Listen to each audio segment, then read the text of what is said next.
The National Park Service is entrusted with preserving and showcasing America's natural wonders and historical landmarks, maintaining 392 national parks covering millions of acres of land and water in all parts of the country, and plays host to more than 275 million visitors every year. No other place on Earth has as much natural diversity and spectacular scenery in one accessible place than America's first national park, Yellowstone. So it's no surprise that this is one of the world's most popular tourist destinations. More than 1 million private vehicles and 3 million people traverse the park during the 6 months it's open every year.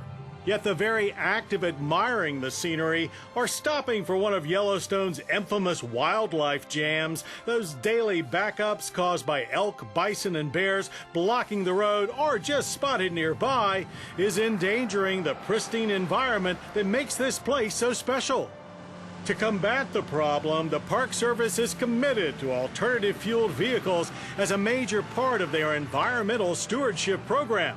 In fact, this biodiesel-powered 1995 Dodge Ram pickup was the National Park Service's first alt-fuel vehicle, and it's still in service in Yellowstone with over 200,000 miles on its clock. As stakeholders in the Department of Energy's Clean Cities program, Yellowstone leads by example. All of their heavy vehicles run on biodiesel blends up to B40 in the summer.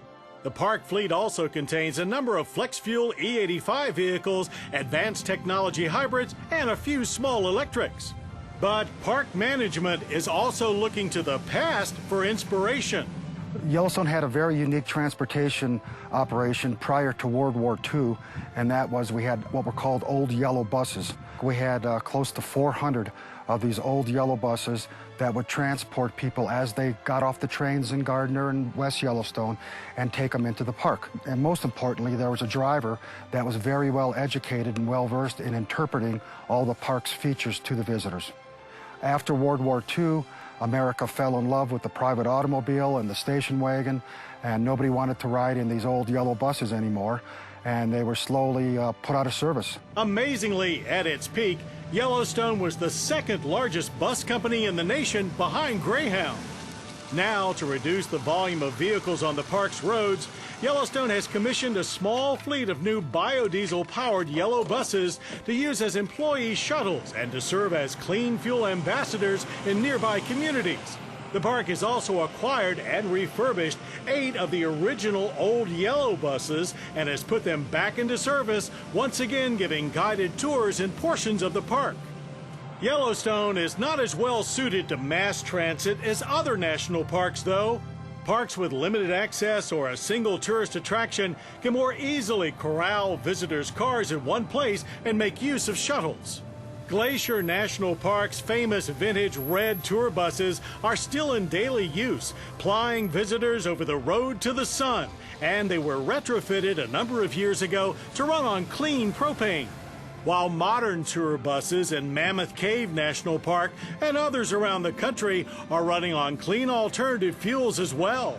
It's just not alternative fuels, but also looking at more green procurement.